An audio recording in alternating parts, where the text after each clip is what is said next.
Afternoon, everybody. Welcome to number 4 Beach Talk, Real Beach Talk. And what I'm going to do this week is I'm going to put the real person hat on at the beginning, because we're going to act like real people today, and that is buyers and sellers. So the article that I sent out to everybody was called 3-Step Pricing Strategy. And I got a question for you. Where do sellers, buyers, agents, and brokers go for real estate, local real estate knowledge? I was going to have a sales meeting this morning. I said that I had just recently closed a $1,250,000 condominium in Pinellas Park. And the agent said, wow, that's great. And then somebody realized that there is no $1,325,000 condo in Pinellas Park. So if you wanted to know if there was one, where would you find that out? So if you want local real estate knowledge and you're a real person, have a real person hat on, where do sellers, buyers, agents, and brokers go for real estate knowledge? The answer: neighbors, random agents and brokers, the city hall in the city that you're in, the internet, or do you just guess? I think that most agents and sellers and buyers do a combination of these, but mostly they guess after they put all the information together. They guess what it's worth. So at Real Beach Talks, we're gathering and transmitting the most reliable local current real estate knowledge available. Why are we doing that? Because of focus. We focus on an area. There's so many different things that we have to know about an area that when we become an expert, people want to go to experts. So how do we become an expert? I'm going to show you today. Prices are going up in most cases. Everyone has an opinion on whether they're going up, how far they're going to go up, if they're going to keep on going up, or if it's going to all fall apart. Conflicting predictions about another real estate recession versus continuing price increases consistently confuse us. When those with a real person hat are confused, we tend to do nothing. So my best real estate advice to you, a buyer or a seller, is to find the actual value of your property. And once you know the value of that asset that you have, then you decide whether it's in your best interest to sell, to buy, to rent, or to do nothing.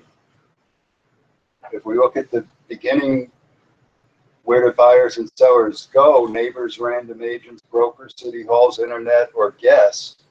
They're mostly guessing, and they're guessing wrong. So they tend to do nothing. Appraisers and the internet are often wrong because of limited information about your home and motivation. So even appraisers are limited to a certain geographical area to find comparable properties. When we're talking about beach properties, there's a hodgepodge of different properties in one location. So you'll find new homes, old homes, condos, motels, single-family cheap homes, single-family expensive homes, homes on wide open water, homes on no water, homes on skinny canals, homes on the Gulf of Mexico. Very, very hard to predict. When you get current information about today's buyers, what a buyer can pay, did pay, and refused to pay for properties, then you have an idea of what your property might be worth.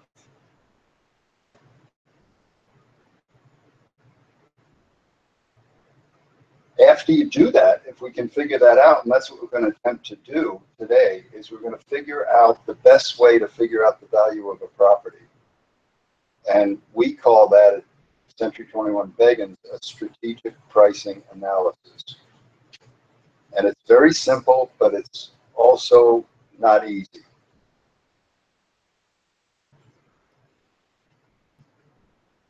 After we decide what prices are house that we have, then we decide based on our personal information whether we're going to price it high and wait for the market to get up to the price that we put on it. We price it real low and get rid of it really quickly. Middle, and we don't know what we're going to do. But the main thing is that we need enough information to make an informed decision. Many of us price our property according to what we want or need without having a clue about the real value. Here are 3 steps for you to take to direct your agent to take, or you can take them on your own. We compare the features, advantages, and benefits, and we're going to talk about 15 properties.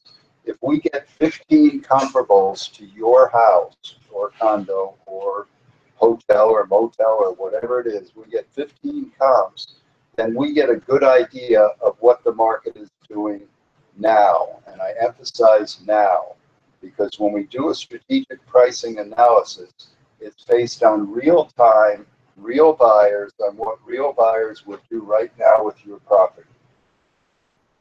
So the 3 types of property that we're going to use are what buyers can pay for property, what buyers did pay for properties like yours, and what buyers refuse to pay for properties. We call that what a buyer can pay, did pay, and refused to pay. Appraisers will give you 3 comparables generally on what buyers did pay on something. But that's what people paid in the past. So that, whether the market's going up or down, the 5 comparables or 3 comparables that an appraiser gives you are not really valid because they're not current. They're up to 6 months old generally. So if we price it where people did pay and the market happens to be going up, then we're going to underprice the property and we're going to leave money on the table. So we're getting confused a little bit here. When we're looking at can pay properties, what a buyer can pay, here's what a lot of agents get confused on.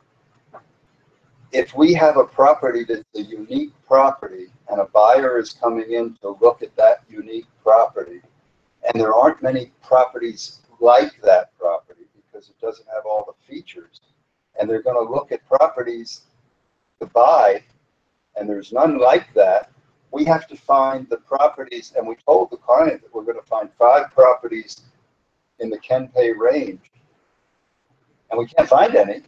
We have to come up with 5 properties that are most like that property.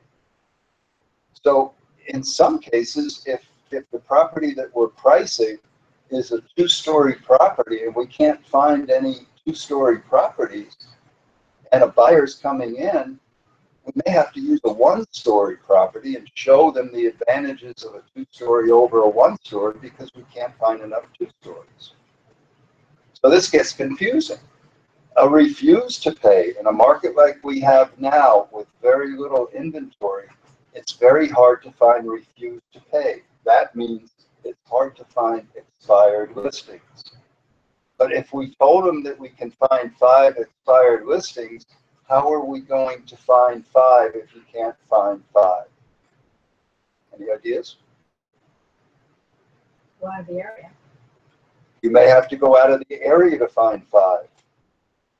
You may have to go back further in time. So if there were 2 expireds and you have to find 5, and 2 expired 4 months ago, you could certainly use those 2 expireds. But if you told them you're going to find 5, you may have to go back 2 years to find expireds. What does that mean? That means that not many properties expire. If they don't expire, that would give the prospect, the person with the real person hat on, an indication that they might be able to price their property high because it most likely won't expire. So with what I explained to you, those of you online or those of you here, if I said, repeat that back to me, what I just said in the last 5 minutes, we would have 10 different responses on what I just said. So when I am explaining this to a client, I use an analogy. And the analogy that I use is maybe a silly analogy, but we call it the wallet, 5, and dart analogy. So when I make a presentation to someone, I stand up. So you're not going to see me unless I adjust the camera. I stand up. I have the flyer that says strategic pricing analysis. And I actually do this. And when I go to agents and say, well, you just did a wonderful spa, did you use the wallet, 5, and dart? And they say, most of them say, no, we did not. Okay. Well, if I asked you to repeat to me what I just said and you can't do it, see if you can do it after we do the wallet, 5, dart analogy. So I will take this piece of paper and I will hand it to the prospects that might be selling their house. And I say, in order to explain the document that I'm going to give you, I'm going to use the analogy of a wallet, and we're going to use this as a wallet. The number 5, and I put my hand up and say 5, and a dart. And then I look for a dart, which is generally a pen, and I hand the dart to one of the people. It's generally 2 people in the presentation, and the person grabs the dart, and they look at me weird, and they say, you just handed me a pen, and you called it a dart. You put your hand up and said 5, and then you used a television remote as a wallet. What's going on here? I said, okay, well, follow along with me. You hold the dart, Mary. Okay. Our exclusive spa strategic pricing analysis. I've done this so many times that I ad-lib it, but when I want to explain it and do it right, I just read what's on here and they get it. So I say the strategic pricing analysis is our pricing tool which puts you, Mr. and Mrs. Jones, in charge of your pricing decision. I believe that everybody should know what the asset that they're sitting in is worth. That is the only way they can decide whether they want to rent it, sell it, buy a new place, or do whatever they're going to do with it. Just about everybody in the stock market knows what their stock is worth every day, but almost none of us know what our property is worth every day. Our SPA, strategic pricing analysis, is the consumer's approach and offers a more accurate real-time value than appraisers. The analogy of a wallet, the number 5, and dart we use to demonstrate our SPA. The wallet signifies the amount of money a buyer can pay for a property, will pay for a property, or refuse to pay for a property. So let's say somebody's coming in from Indianapolis, Indiana, and they have a wallet, and the wallet has $1 million in it. And they're looking for a 3,000 square foot house in the $1 million range on the Pinellas beaches. So the wallet signifies the amount of money a buyer can, will, or will not spend on a property. So we have the wallet, we have the guy from Indianapolis, and we have $1 million in the wallet. The number 5 represents the 5 properties most similar to the client's property in each of 3 categories. 5 properties of what a buyer can pay with this wallet with $1 million. So we have to find $5 million properties. 5 properties of what buyers did pay, so we have to find 5 sold properties, and then 5 on what buyers refused to pay. So we have to find 5 properties that were rejected by the market, or we call them expired listings. We screen all these properties in a selected market area, and we find the 5 best of these in 3 categories to compare the features, benefits, and advantages. So if someone comes in with $1 million and they're looking for a 3,000 square foot house, and it has to be 2 stories, and it has to have at least a 2-car garage, and it has to be on the water, then those are categories that we're going to most use to find the 5 properties. We may find a 3-story property with a 3-car garage that might be for $1 million, and that may be the closest comparable that we can find in the $1 million range for this property. So if our property is a 2-story with a 2-car garage on a worse part of a canal than the other property, then what will this 3-story property do to their property? Bring the price down, correct? So very easy to get off track when you're explaining this. So if you have this in front of you, it helps a lot. So once we get the 3 categories, the guy comes in with $1 million and he's looking at your house and it's 3,000 square feet. It's just what he wants. And he says, well, I'm from Indianapolis. It's great that I have $1 million in this wallet, and I like this house. What did people really pay for houses like this? So he can go to Zillow or he can go to the property appraiser's office, but what we'll do for the seller is we'll do that for you and find out 5 properties of what the buyer did pay for properties like yours. So now we have 10 properties. 5 properties that are active on the market right now that the guy from Indianapolis can buy. He looks at all 5 of them and says, I like your property the best, but what did people really pay for properties like this? Generally, in a market like this, the properties that the sold properties are generally higher or lower than the properties that they can pay for. What are they? They're lower, generally. When the market was going up in 2005, many times the can pays were lower than the did pays. So it depends on the market, and it depends what you find. So once we have this document, and the document is at the bottom of the page here, which I'll show you, I think.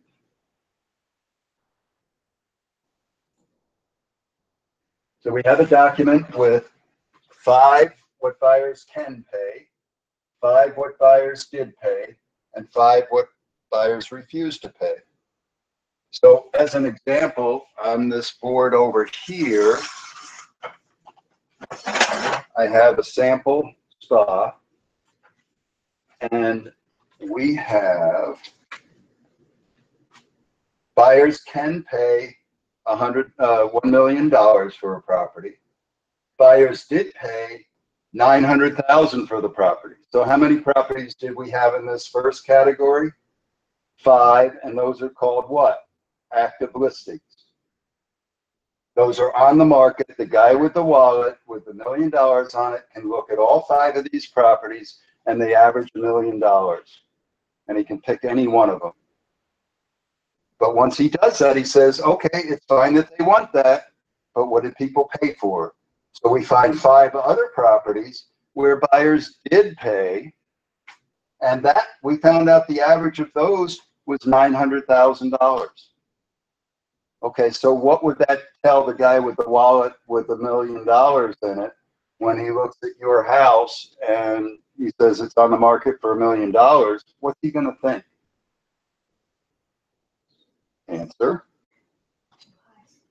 it's too high a price. I should be able to buy it for $900,000.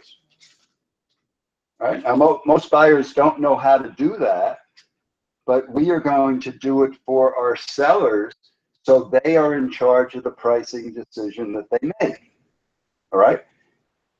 The knowledge that we share with our sellers gives them the ability to feel confident in pricing their property where it should be according to what they want.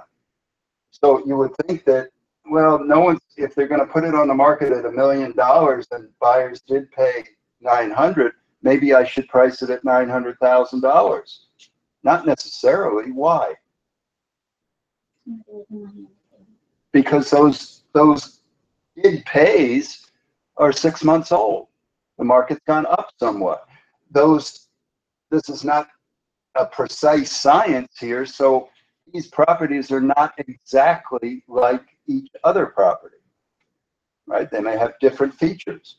Okay, so the buyer looks at the 5 properties at $1 million and says, okay, I see the one that we have here is $1 million, but prices similar to that, properties similar to that, sold at 900,000. So what's the craziest price? I really like this property at $1 million. What's the most I could pay for it without being insane?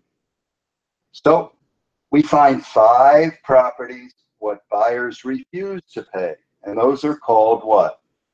Expired listings. So now we're talking about a wallet with $1 million in, 5, because we have 5 properties of what buyers can pay, 5 properties of what buyers did pay, and 5 properties of what buyers refused to pay. So if we go back to our analogy, we have the wallet, the 5, and what's left? The dart. Well, Mary's been sitting there with the dart that's really a pen, looking at me like I'm crazy, and saying, well, what do we do now? Say, Mary, now it's your turn. When we produce this document for you, we're going to take it and we're going to scotch tape it up on the wall. And Mary, you're going to take that pen, and which we're going to call a dart, and you're going to throw the dart. And it says here, the dart is the tool used to illustrate what will most likely happen to the property if a customer were to hang the spa on the wall and throw a dart at it. Pretty clear, huh? But what am I doing? I'm just reading something from one piece of paper. Do you think John and Mary are understanding what I'm saying so far? I think so. If not, they have it in front of them, and they're going to look at it later on, and they'll figure it out. So the dart is the tool. Okay, the category and price in which the dart lands will indicate what will happen to the property if you price it in that category. So Mary, if you throw the dart and you price the property down here where it says buyers refuse to pay, and that price is $1.1 million on a 3,000 square foot house, that's $366 a square foot. If you price it there, what's going to happen to the property most likely? The guy with the wallet ain't going to buy it because he's not even going to see it because the wallet had how much money in it? $1 million. So he's looking at the $5 million houses up here. You're not going to see the expired listings because if you price it there, it's going to expire. Now, I'm not saying that you never price it there. You might price it there depending upon what? Your motivation, your personal circumstances. If in the height of the market, when the market was going up 30% a year and they wanted to sell 9 months from now, we price it 20% higher than the did pays or the can pays. We price it and they refuse to pay because the market came up to match that. This market isn't like that yet. It will get to that point at some point. So, all right, Mary, throw the dart again. So you don't want to price it here, right? So where are you going to throw it next?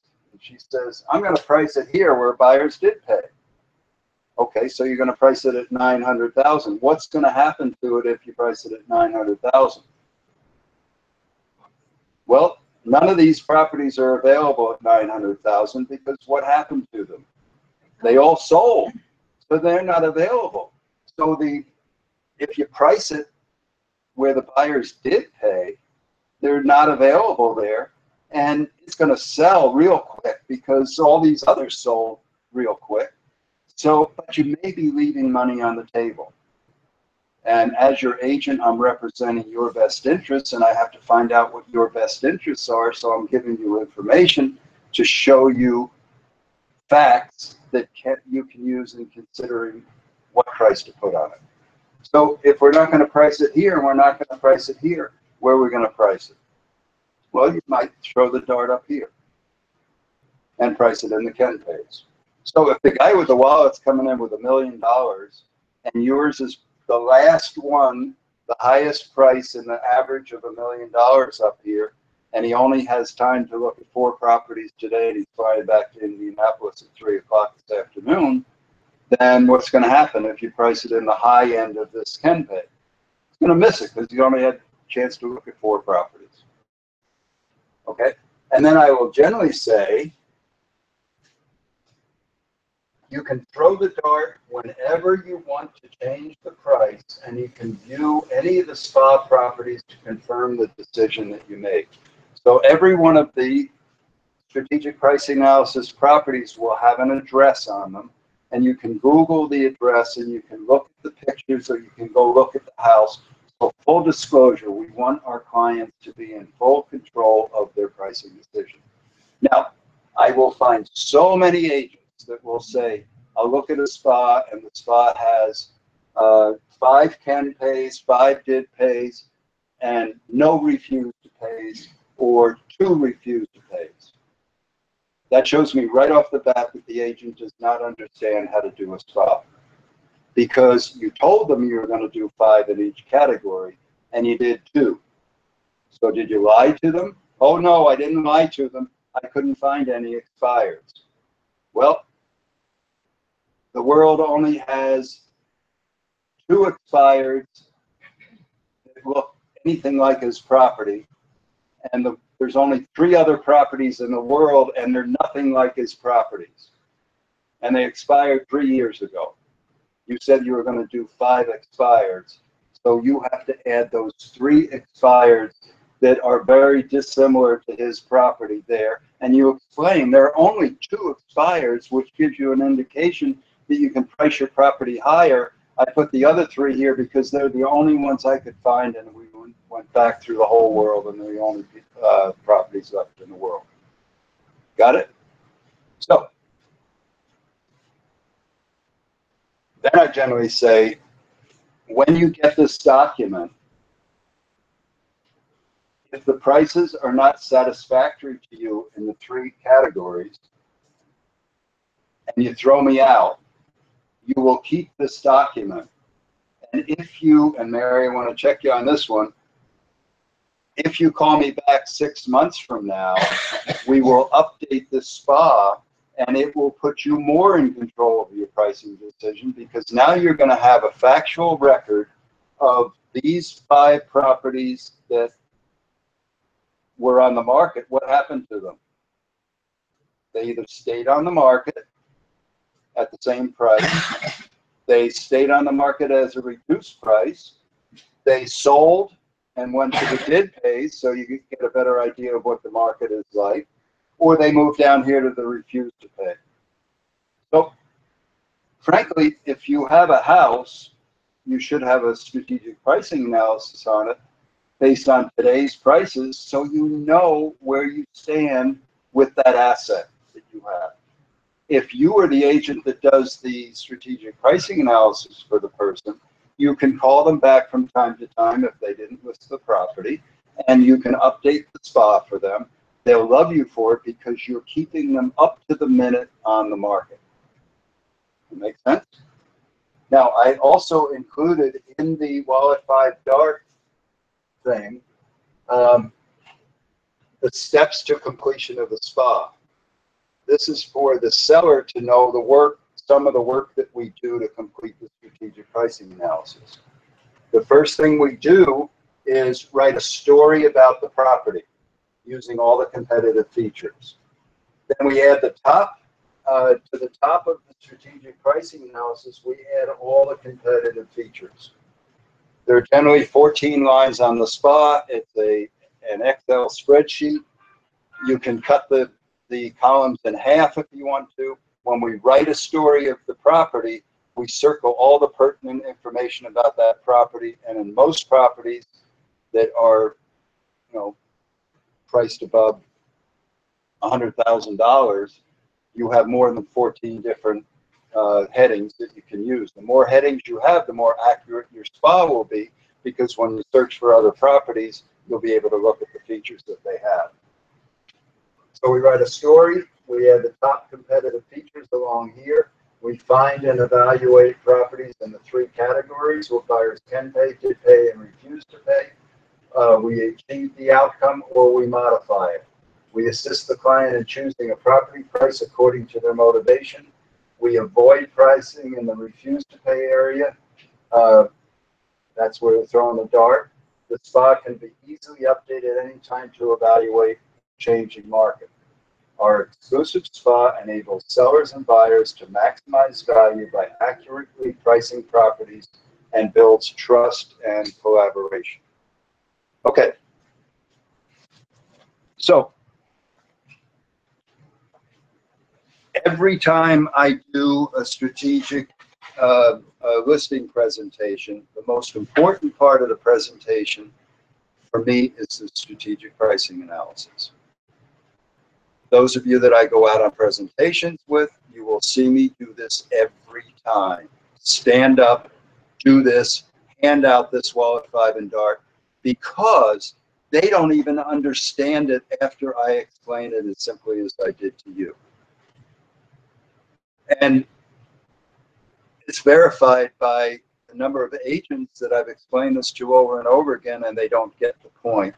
And I think the big point of this whole thing is, when you say you can't find properties, you have to find properties, because you said you would. You can always find properties, but you have to look at the analogy of the guy with the wallet is coming in, he's your customer. If you show him one property today, you're a bad agent. They're not going to come back to you. So you better damn well find him 5 properties to show them at least. People generally, you don't want to show them more than 3 in a day. Some of them want to see more, but you better find 5. Which 5 are you going to show them at this point in time today? If you start looking at what am I going to show people 2 months from now, then you don't get the concept of the spa. It's a real-time demonstration of what their property is worth. So the way to do the spa strategic pricing analysis that I wrote on the wallet 5 dart analogy is missing a lot of steps on how to do the strategic pricing analysis. And I'm not going to go through those steps today. I sent you all a copy of something that said, let's see where it is. Let's see. Okay. Josh, will you get that thing for me? Let's see. Email. Okay. Go over here. Okay, so you see the wallet 5 dart is on Google Drive. We'll get it out of here and see what else we have. Spot visuals, 3-set pricing. The email that I sent out to everybody is where? A little X right up to the top right. See a little one, a small one below that? Try that. Okay. Try that one too. Get that one out. Just hit the big X. Very good. All right, hit the Chrome then. All right. Chrome. Let's see what we have. Inspect prices. There should be an arrow. If you take your arrow up to the top. Here, you do it. Okay. Technology. We got a new TV here that I don't know how to operate yet. This is the one you want to open, we'll get better. Yeah, how to do the spa. Okay, those of you online that are watching, the most important thing about the strategic pricing analysis is that we always search first for can pays, did pays, or refuse to pays. What do you think?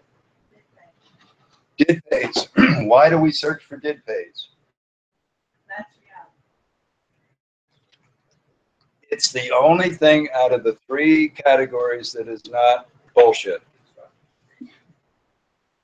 What people put their prices on the market, the can pays, whatever you want to put it on. And do we find that people in this market are putting their house on the market too high? Yes, we are, because they think that since there's no inventory, they're going to get a good price. But people got really creative lately, and they put the properties on the other way, too low. Not just a little too low. They take a $300,000 house and they put it on the market at $170,000. What does that do? That causes a bidding war.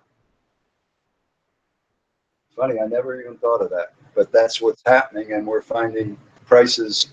A house that's worth $300,000, they put it on the market at $190,000, and it goes up to $370,000 because everybody's bidding like an auction. Yes. Doesn't that illustrate the true market value by creating a bidding war? It shows the buyers that are interested in people who might want to buy it. Well, not necessarily does it show the market. You put people in such competition as you've created an auction for that property, and you even have people that will say, I don't care what someone bids, I will bid $1,000 more. And we've had some agents in our company get properties by doing that. That's another trick. But today what we're doing is we are representing sellers, and we believe that sellers should know what their property is worth.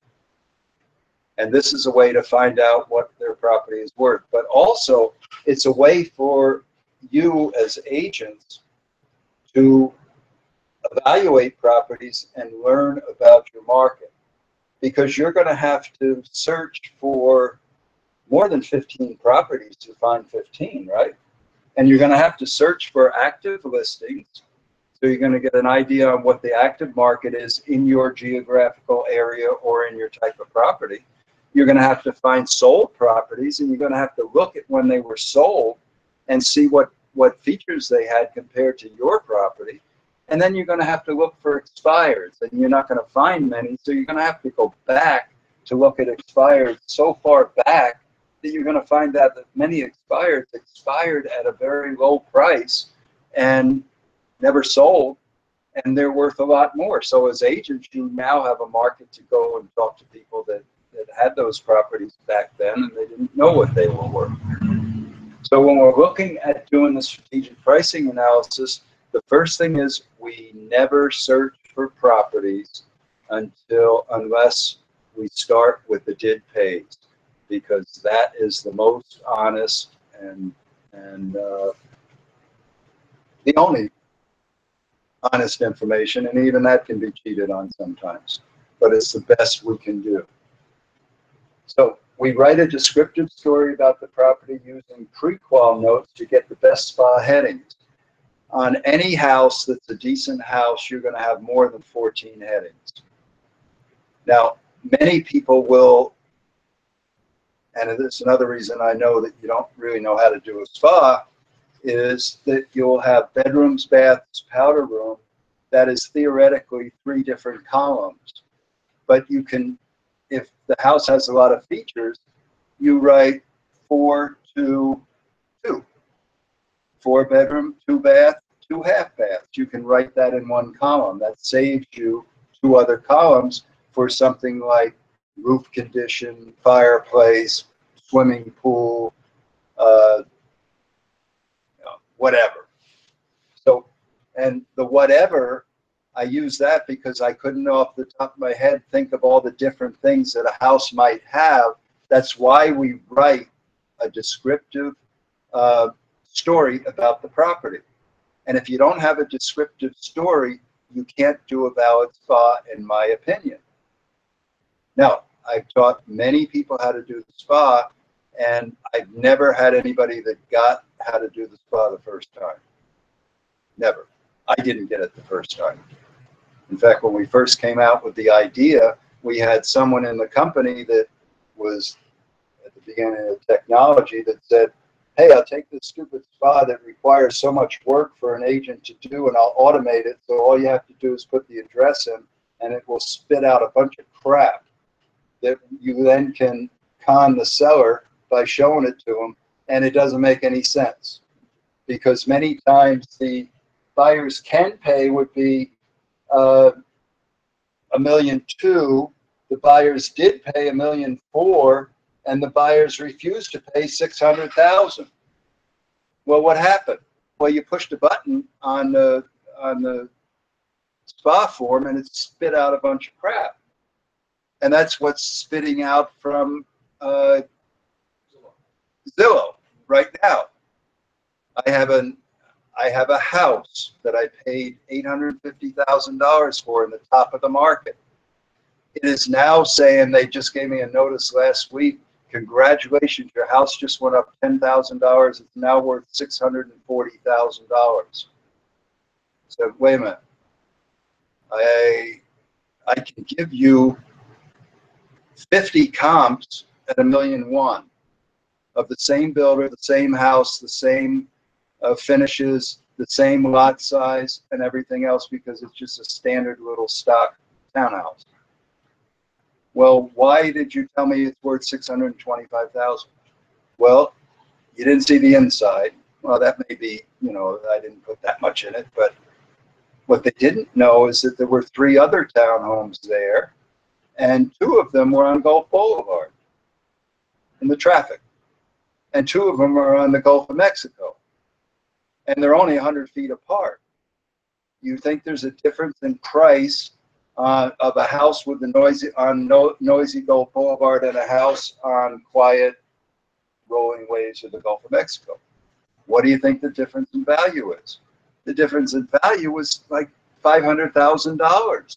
Why did they pick up the low value? Because we sold one of the ones on Gulf Boulevard for $315,000, and the second one on Gulf Boulevard for $459,000. Right, so they averaged those in with Gulfront properties. So if I were a seller and I'm looking at Zillow or Trulia or smarthomeprice.com and looking at the values, they're all about the same. I wouldn't sell my house. So the agent lost a customer if they're trying to deal with me. Or I'd never get to an agent because I'd never think of putting it on the market at that price, because it was wrong, and really wrong. And that's what we find when we're dealing with people. So you got the descriptive story, and I generally write the story and everything that I can think about it. But you're going to have to include some things. So in this how to write the spa, I gave you some cheat things. You're going to have the address. You're going to have the listing price, sold price, days on market, year built, square foot, pool, bed, bath, powder room, square foot, dollars per square foot, pool, garage, upgrades, competitive features, seller motivation, lot size, water. That's about 20 items right there. And some of those, and there's other items that houses have. Condo associations, special assessments, view across the water, waterfront versus non-waterfront, all these other things. The more complete the spa headings, the more accurate the spa. The more accurate the spa, the more accurate the price that the seller puts on the property, and the better you look to your client. And when you don't get the listing right off the bat when you give them the spa, they will come back to you if they don't put it on the market and let you update that spa before they do something. If you're in a competitive situation with other agents and you present the Wallet 5 and Dart to a client and they say, I'm not going to list right now because you gave me a bunch of information to think about, say, fine, well, I'll come back when you're ready. So if you didn't get the listing today, you'll most likely get it tomorrow. If you don't have time to do the spa, because it'll take you a couple of hours to do a good spa, but it's worth the time because you learn a lot. If you tell them about the wallet 5 and dark, show them the document that you're going to create for them, and then say, you know, I'm really busy. I'm sorry. It's going to take me about 4 days to get this. So that'll be next Tuesday. Would 2 or 3 be better? And it's Tuesday, all right. No, we really want to get it on the market by this Thursday. Okay, well, I'll clear my schedule and I'll get it by this Thursday. If they say next Tuesday is fine, and they have 3 other agents come in, what are the other agents going to give them? They're going to give them a CMA. They're going to give them a RPR report. They're going to give them 37 pages of 4-color brochures with a picture from their high school and how pretty they are. They're going to give them a bunch of stuff that is not going to be understandable and is not going to give the amount of information to your seller that the strategic pricing analysis will give them. Does that make sense? All right, so we get the headings. So let's say in a $1 million house, I will have probably 22, 24 different things that I will take out of that description and make a circle around those different features. Out of those features, I look at the spa, which has 14 little columns there, and I say, how many of these features am I going to find other properties that have those features? Because if it has a movie theater in it, for example, a movie theater, you're probably not going to find 5 can pays, did pays, and refuse to pays that have movie theaters. But a movie theater is a lot of square footage and it's valuable, right? So where would you put a movie theater? One of the columns is called special features. So you would put all the ones that you don't put in the main features in the special features. Now this is starting to become a document that you can use because you're going to find a bunch of dissimilar properties, and if you have 24 different items on that list, you're going to find a lot of properties that might have 14 of the 24, another one might have 8 of the 24, another one may have 16 of the 24. So we input the spa headings, we use the competitive features for less important headings, and you should have 14 or more. All right, you all got that part. Number 3, we search the internet prices. This is the only way you're allowed to cheat on this because your seller is going to cheat this way too. They're going to already have been on Zillow, on Trulia, on smarthomeprice.com, realtor.com, and they're going to be writing all these prices down, and it's most likely going to confuse them because if you look at the prices, there's going to be a big variation amongst the different ways that they do it. All right, so once you search those items, I write down the prices that they put, the average prices, and let's say that Zillow says this particular house is $1.4 million, and Trulia says it's 980, and Smart Home Price says it's $1,087,000, and we average all those things together, and once we average them, and this is the most important thing you're going to learn today, I think, you only use dollars per square foot. So once you get the average of the prices of the house in the did pays that the internet is giving you, you say, okay, that average is $330 a square foot if we took the 6 properties. And so you see in number 3, we find the average of the did pay price, and then you use dollars per square foot into the average of what the internet says, and you get a wild ass figure of what the average dollar per square foot is. Now we've done how much searching on MLS so far? None. So we're going to look at those properties. We're going to look at what the Zillow and the rest of them said. We're going to look at the dollars per square foot of those houses, and we're going to see if that dollars per square foot makes any sense. So if we average the dollars per square foot of that house and say, does it make sense that $333 is approximately what it's worth? Then we got an idea of if the average of these properties is $1.1 million, let's say, all the internets are saying, that comes out to $366 a square foot.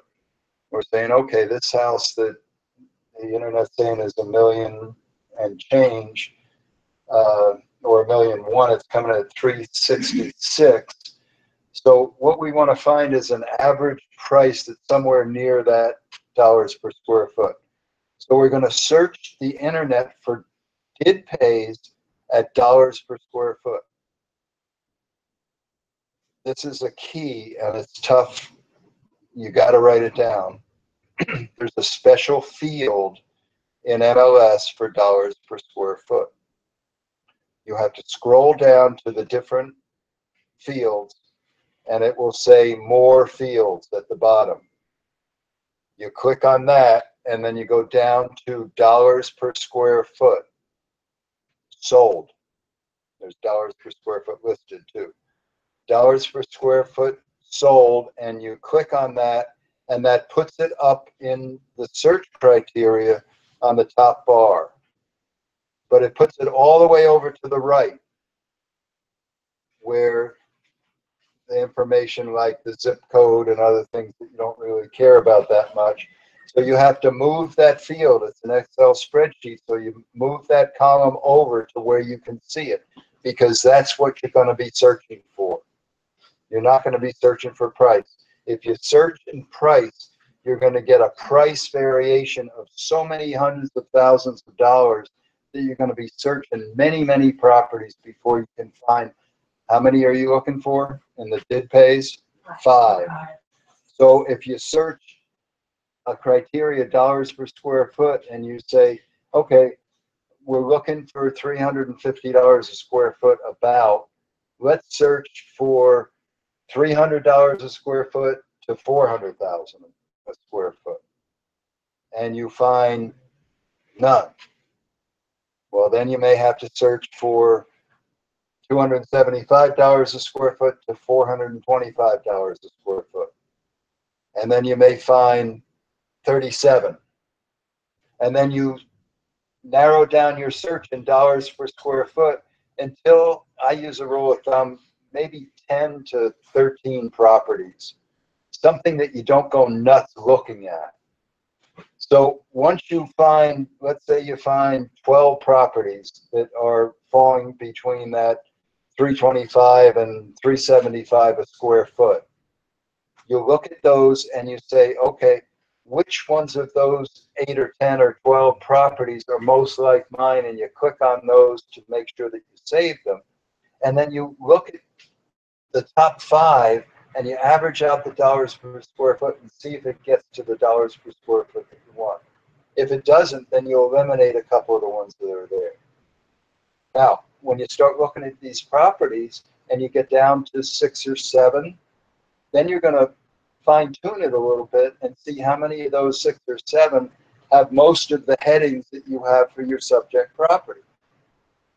All right, so once you find those 6 or 7 that are most like your subject property, then you're only going to pick 5. So now you're narrowing down to the 5 that are most likely like the ones that you're going to need, and you come up with the 5 did pays. And in this case, the 5 did pays came up to $900,000 with all the features on that on the property. And that came out to $300 a square foot for properties like this. So we might have found one property at $275 a square foot, one at $333 a square foot, one at $308 a square foot, one at $322 a square foot, and the average of them came out to $300 a square foot. When we multiplied the 300 per square foot times the square foot of our house, we came up with 900,000. Okay, so let's see where we are. So we combined the number 4, the internet prices of the subject property, with the local knowledge and seller motivation. We chose the outcome in dollar per square foot, and we found the did pays first. That was the dollars, the price divided by the square foot. In this case, it came to $900,000. The did pays were the hardest to find. Once we found the did pays, we know that the can pays are going to be more expensive, right? And when you're dealing with houses in the $1 million range, they're probably going to be considerably more expensive, like not $10,000 more, maybe $50,000 or $75,000 or $100,000 more. So we have a rule of thumb. So we say, okay, at $1 million, that comes out to $333 a square foot. So let's change the same criteria we did for the did pays, and all we do is change it to actives. Same criteria. And we look at the dollars per square foot that we're looking for, $333 a square foot, and we search for $300 to $375 a square foot. We get 18 properties. We get rid of a couple of them until we get 8 or 10 or 12. We get those 8 or 10 or 12. We look at the headings, and we pick 5 of them that average out $1 million. Now we got the can pays, and they came out to $333 a square foot.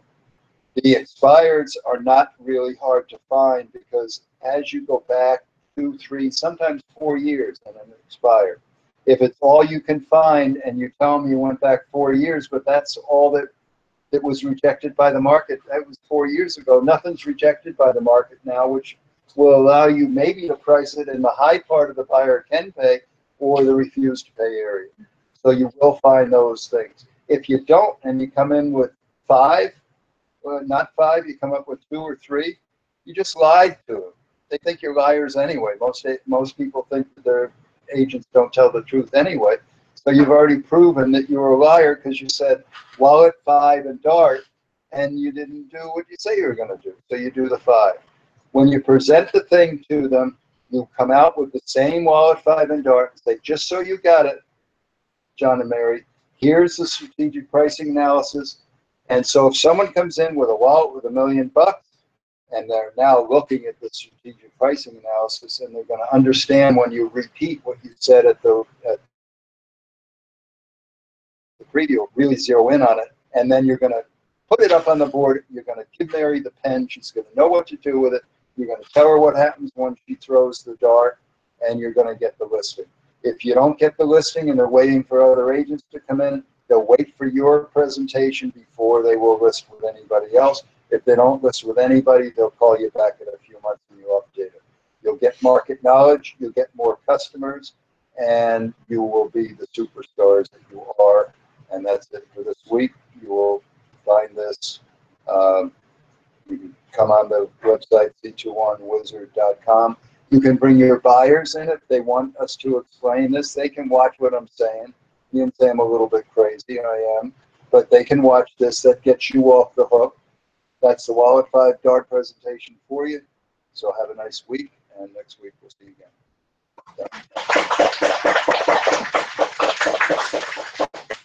That was tough.